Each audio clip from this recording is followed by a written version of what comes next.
All right. Welcome to a brand new episode of Pod by the Bay. I'm your host, Nathan Bond. Joined alongside me, Seth Varnadore, Robert Steeg. Guys, pretty big week for USF Athletics. On Saturday, they clinched the regular season title for men's basketball. Spring practice started for the football team. It seems not even that long ago that they had just wrapped up a 45-0 shellacking of Syracuse in the Boca Raton Bowl. And football is back, boys. Lots to discuss.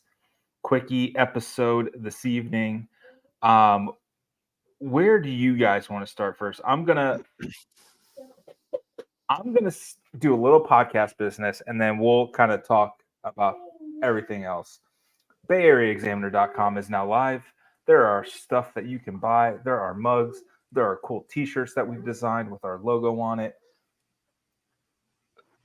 We've got a Gasparilla bowl, couple of different mug options, a Stay Paranoid T-shirt. I mean, we've got it all, and you're directly, supporting this website, so we can send people like Robert Steeg to the conference tournament next week. So that's really what it boils down to. And we've got obviously got the merch side, which is we'll be adding to that some stuff, I'm sure, and then also videos. If you're watching the videos, they come up there, and then it also links to the Substack, so you can go ahead and go right to the Substack from there, and links to the Patreon as well. So maybe not the Patreon, but that'll be on there soon. So it's your one-stop shop, and you can literally shop there and get some cool stuff. So yeah, absolutely. And just on Thursday morning, we did release a new article on the Substack from special guest Colin Sherwin, discussing all things men's basketball and what this can mean for the university, what he's gone through, covering this program for almost 20 years, and what it can mean for the future, and what Michael Kelly and the job that the folks behind the scenes have been able to do to get not just basketball, but the entire department heading on the right track. Head coach Alex Golesh touched on it this week during his press conference. Track and field is having success. Softball, baseball just came off a Tuesday, Wednesday sweep up in Jacksonville. Volleyball really, truly kickstarted this entire renaissance for this athletic department way back in the fall. So things seem to be trending in the right direction on that front for sure. So be sure to check that out on our Substack. I got a question for you guys. We talked after kind of in between. I think Steeg, it was just a Steeg and I pod about what's the team, what's going to be the athletic team of the year. Is it basketball by far and away? Like, is there any chance it's not men's basketball right now? I think the only chance that I would give it to track and field, because what the men's track and field team did was nothing short of just dominance at the AAC indoors. If they have another repeat dominance performance across both track and field, it's very close. I know basketball gets all of the eyes, but man, they crushed it at the indoors. But I mean, right now it's got to be basketball. I mean, like, this is unprecedented level of success, not just for the university, for any school. Like, that's like no one in the conference's history has had a win streak this long in conference play. Like, that's outstanding to me. Yeah, not Houston, not UConn, none of them. What's kind of fascinating to me, I think men's basketball is probably going to be the team of the year. We'll do our yearly awards at the end of the sports season, after baseball and softball are all completed, and the category I'm most excited to kind of discuss when we get there is most surprising team, because there are some really good options between volleyball, what they were able to do, obviously football having a winning season, being competent on the field for the first time in 4 or 5 years, and now this men's basketball team who seems like they've just kind of even upped the level of what this program in the department can do. It's really exciting to see, and that's the competition I want to see play out. I don't think the teams left playing the level jump is not high enough. The gap isn't high enough between where they normally are to where they could be, that they're just really not in the conversation. I think it's a 3-team race between maybe even 4: volleyball, football, basketball, track and field. I think those are your 4 options, and that's going to be a really exciting kind of competition to see play out as we place our votes. And, just unbelievable stuff. One more game for men's basketball before they head off to the conference tournament. Road trip to Tulsa we'll get into. I did want to probably start with football.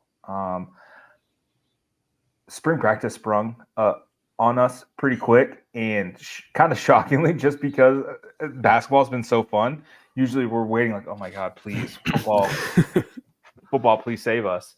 Yeah. And it really wasn't the case. It was 2 separate sports, and now we're kind of fading out of basketball, but it's getting really exciting. Now football's kind of coming in.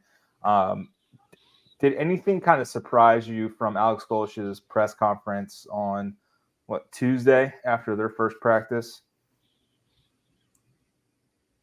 I mean, not really. I didn't think he said much in terms of like newsworthy things. It's it's first day. You're kind of there's not going to be a ton in day one, Right. But just what we've heard through the off season, guys we've heard they think might be a factor. He talked about the young guys coming in, and then we've heard those guys that came in for the bowl game, all looked really good and really took that extra work and helped them. So maybe be on the lookout for those guys. But I'm interested to hear from him as camp goes on. Which young guys do you think are going to step up? Who's is anybody new making noise? I did like hearing about a guy like Petway. Mentioned him because when he came last year, we thought even though he was late, it would be a somewhat seamless transition for him because it was the same defense theoretically that he was in the year before, but it wasn't that. And he had flashes on special teams, some flashes where he'd get in late in games where he was decimating people. So seeing him added to that linebacker competition more in full should be good. And he did talk about they had to go get a bunch on the back end, and they were, I think he said when they brought in DVD, he's like, hey, anybody that can play corner we want to bring in. He was like, okay, cool. And so, well, not literally anybody, but just about. So yeah, so they went out, and I think they understood what their weaknesses were last year. But I think we'll get more information as camp goes on, and hopefully, fingers crossed, we'll get a chance to get out there maybe and see some of it. Yeah, I think the biggest revelation or thing that I found interesting was kind of the lead up to DVD getting to Tampa, right? And we kind of heard about, kind of happened with Jack Taylor too, right? All right, maybe he's going to be the tight ends coach last year. Now, he's just quality control. Now he steps in. Same with DVD. Like they tried really hard to get him, and then maybe Golesh was a little loose, a little flippant with his words, but basically saying that DVD was like, hey, coach, I messed up. Let's get this thing together. And it seems like he's got an infectious personality. He's from Miami area. He played at Miami. Like the dude, that's going to be a vital cog for this program going forward. The other thing is, man, they have a freaking type. And we've kind of talked about it. You got to be 6 foot, and a little lanky with some speed, and you'll be all right. Yeah, long corners. So, Oh yeah. and it looked like, speaking of corners, like I think Tavin Ward may have made an interception or something like that in practice today. So I know he's a guy that played a ton and got picked on a little bit, but looks like he was going up against Jaden Alexis. Just looking at pictures, and you can see DVD running over to him, celebrating with him afterwards. So, yeah, they've got some guys coming back, but Golesh did say there was a lot of competition at that spot, which you got some guys coming back that played a lot, that got a lot of experience last year. Not all of it was great, but it was a helpful experience. And then you've got a bunch of new guys coming in. So hopefully if you can get that position improved and eliminate these explosives, you could be you could be better on defense. Let's couch it. Well, you could be better. Can I mention something that I was looking forward to? Mm-hmm. Very random. New numbers. Mm-hmm. It's always I was just thinking. I was just looking at it. Nathan, Ward. You and I are I mean, Tweedledee and Tweedledum over here. Yeah. I mean, that's the biggest anticipation. I mean, USF doesn't have the storied history of like single-digit numbers like how Temple would or how some schools treat them. But usually it's a really good indicator if you're going to be a contributor this year, or if they're expecting you to be a contributor this year, if your number is within 0 through 10, I would say, at least as far as the skill positions go. So some notable ones, Doug Blue Ellie has switched to number 0. That's fun. And true freshman Brandon Witten is also number 0. Mm-hmm. He was one of those guys that was there for the bowl game. Mm-hmm. And Ben Knox, Tavin Ward, 1 and 2 respectively. So very exciting. I think they really liked Tavin Ward last year, and Ben Knox, I think 2 years removed from an ACL injury that might be fully healthy and ready to go now. Purdue transfer wide receiver Abdur Rahim Yassin. He's number 2 as well for the offensive side of the ball. Bryce Archie switched to number 3 in between throwing 95-mile-per-hour dots on the baseball diamond. What else? Kawan Powell's number 4. Nico Grammatica, number 7. 3 of them things. Can I interject something here? Yeah, please do. We're watching. We've got to see old Effie Levy's presentation at the Nike Coach of the Year Clinic, and he did mention you don't want to be putting special team guys on scholarship if they're not going to play. So, yeah, that's a thing. So I believe Nico's on scholarship. Yeah, he's a scholarship guy. And then finally to kind of round out the 2 more to round out the big changes. Leading tackler from last year, Jalen Schuler, he's number 7. And then Kelly Joyner switched from 3 to 8, which, whatever. Just complete the circle. Jalen didn't want to split those 17s with Byron Brown anymore. Yeah. Or put a poor freshman, Rodney Hill. Poor Rodney Hill's going to get confused with Byron Brown now. Look at Byron Brown out there making a tackle. Friend of the show, Jaquan Smith. I say that just because I talked about him so much. Also switched to 19. So, Yep. So the roster's fully updated. Marcellus Tate's number 14.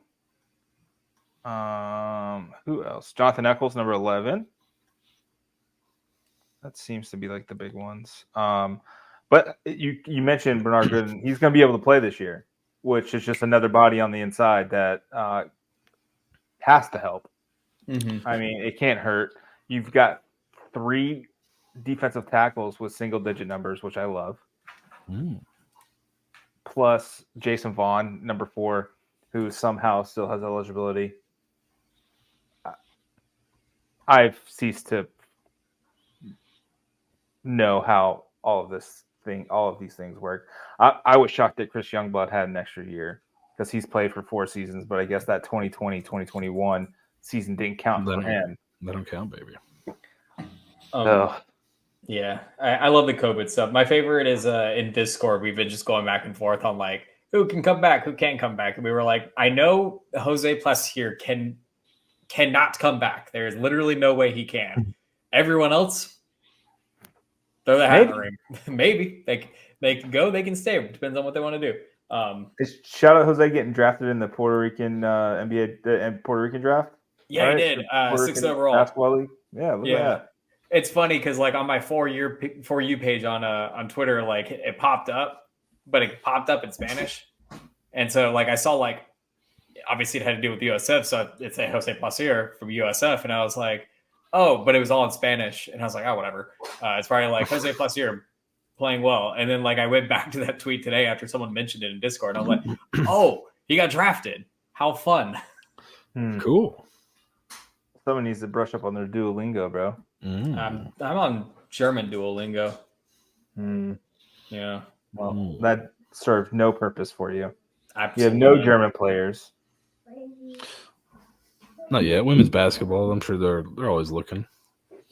The female Dirk. We haven't had any player from that part of Europe in like 6 years, I think. Well, because you haven't learned German yet. Who was the last? I don't think we've had a German player. Poland, yes. We have Kidia, but she's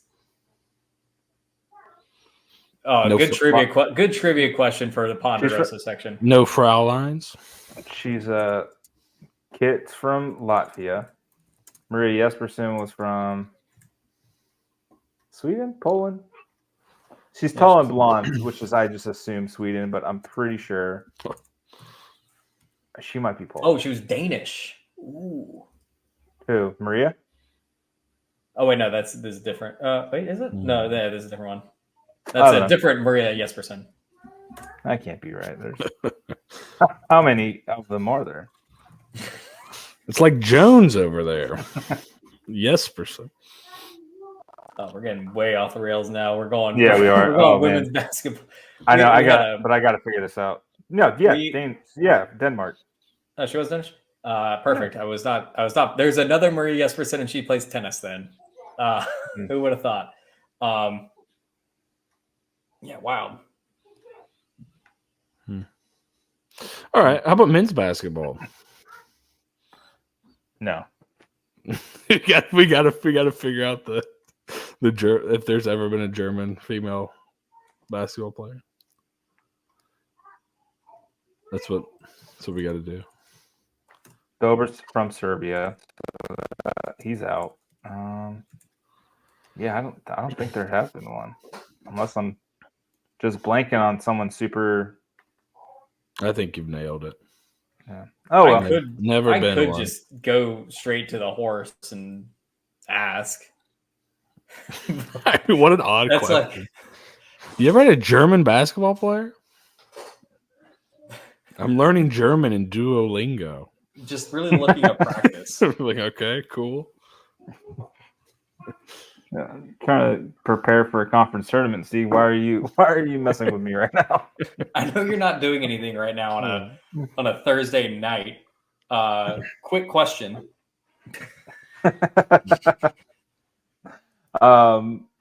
Let's see. Do we want to do a little short preview of Tulsa? Yeah, sure. we can. I can do a really short preview. They're bad. They're not very good. PJ Haggerty uses more possessions than almost anyone in college basketball. He's 51st in the country. He uses 30% of their possessions. So he's shooting or involved in the play on 30% of their possessions. You stop him, I think you're in good shape. They cannot shoot the three. He cannot shoot the three. Go under every screen. And I think you're good if you don't turn the ball over like crazy. So I got a bone to pick with PJ Haggerty. 273rd in third 3-point percentage as a team. What are they? USF under Brian Gregory? A little better, sadly. Yeah, unfortunately, that is better. I think by like a full 2%. Yeah. But you look at their 201st in effective field goal percentage on offense. USF is 37th on defense. They turn the ball over a ton. USF turns people over a ton. They don't offensive rebound really well. Now USF doesn't defensive rebound really well. So that's kind of could be an equalizer. Neither team is good at rebounding.